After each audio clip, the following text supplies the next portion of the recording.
Disney has a lot of games on sale this week worth talking about, from Marvel to Star Wars to their main brands, and I picked out a few games that I think are definitely worth your time. With that said, Disney, if I do get card to vote for a shareholder, I definitely will not be voting the white card.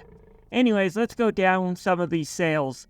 Marvel Spiderman for $35.99. Its regular price is $60. Now, the Spider-Man game that Insomniac made was really great. It basically takes the best game from the Batman Arkham Asylum regarding combat, and great open-world gameplay was added in too.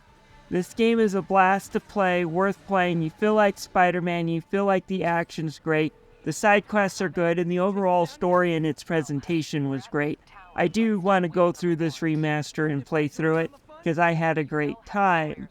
Marvel's Guardians of the Galaxy. It's another one I haven't played through, but it's worth recommending from what I played. The game gets the chemistry of the crew right, and although they don't use the likenesses in the game, they do a good job at these filler character models, and filler voice actors do feel like they're Guardians of the Galaxy. So I just am having a blast with the game. Stage design is great. I like the fact that you get to pick choices that kind of determine the outcome of the story. It's a choose your own adventure up to a point. It's really fun, and I'm just having a blast. I think it's definitely worth $15. Then we get to Disney's Aladdin and Lion King mix for only $4.99 if you only want the Sega Genesis version of Aladdin and the Lion King.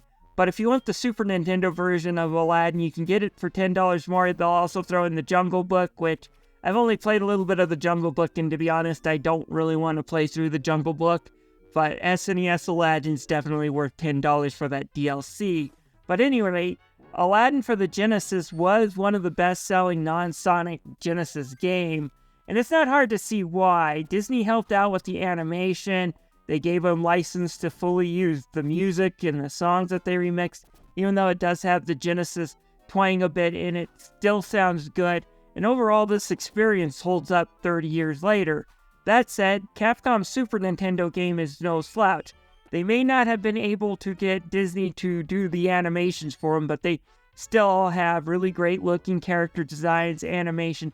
Stage design is really fun, and you do get to see some details that aren't even in the Genesis games, like characters in the background that you can tell, Capcom studied the movie to get these designs and the streetways right. So overall, it's a really great experience.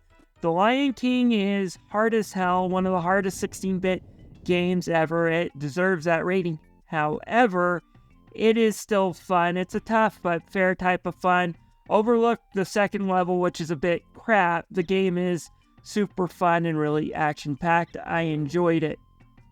Now, moving away from Disney a little bit so I can get into something a little bit more adult, we have Gal Gun Double Piece for $7.49. This is a really fun and really perverted, ecchi, I think is how they pronounce it, on-rail shooter. Basically, you're a guy who's been hit with too many love arrows. Now, every girl in school has gone gaga over you. The problem is only have to the end of the day to find your one true love. And if you don't, you're going to be alone for the rest of your life, because even dogs don't want to become your friend. The two girls you're interested in are the sisters that live next door to you, but they don't seem to be affected, and you find out that they're demon hunters too. Yeah, it's one of those really super strange stories, but it is fun. As you go through the school, stunning lovestruck students and avoiding demons, you have to find out what the girls you choose are interested in and try to pursue those options and try to help them out with their demon hunting. And try at the end of the day to get them to accept you. And that's not counting the stage design is top-notch for an on-rail shooter. It's fast, it's fun, and if you're looking for something a bit perverted, this game is definitely for you. Then we get to Star Wars Knights of the Old Republic for $3.49. Remember when Star Wars was actually great? Knights of the Old Republic does, and it's probably the best game in the franchise. Set 1,000 years before the original trilogy, you play an amnesiac who gets trained by the Jedi to take down what's left of the Sith Darth Raven's forces, and of course, save the universe.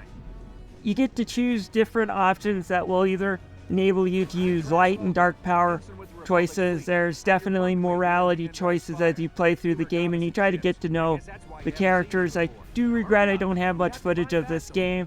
It's one of the games that if I ever have time, I would love to go through it again, but I do know that it's definitely worth $3.49 to get this one. Then another Star Wars game that's definitely worth getting is Star Wars Rogue Squadron. This is a classic flight sim from the N64 days, but it does have its flaws. It's still really fun, but the flaws can be glossed over if you engage the cheats. Mainly, there are not a lot of checkpoints, and if you get a game over, you can go back and have to replay the 15 minutes you've just spent on the mission again, and it can happen real fast. But overall, it's a really fun game, and like I said, if that does get on your nerves, there are tons of cheats you can enable in this game, making it well worth $3.49. Finally, for the last game on Steam, we have Halo the Master Chief Collection. Now, Halo used to be one of the biggest first-person shooter franchises ever, and this collection will certainly show you why. Starting from the fun but flawed original, to the stellar 2, which got a really great remake, to 3, which sold a lot of Xbox 360s, and Halo 4, which had a new developer but had a solid first outing. It's kind of unfortunate they kind of went downhill from there. Throw in ODST and Reach on the PC version, and you got yourself 5 really great first-person shooters to shoot through. And Halo ODST is still worth playing too, if I'm being honest. Now moving on to Humble Bundle, we got a Mega Bundle. We got a Mega Man Humble Bundle. For $2, you can get the original Legacy Collection, plus coupons for half of Battle Network Collection and 34% off X-Dive. For $10, you can get Mega Man 1 through 10 with both Legacy Collections plus the original X Legacy Collection. And I have to say, this is a really great deal. You know, I always talk about getting the original X Legacy Collection whenever it's on sale for $8. This deal right here will get you all the original Mega Man games plus the Legacy Collection and those coupons for Battle Network and X-Dive.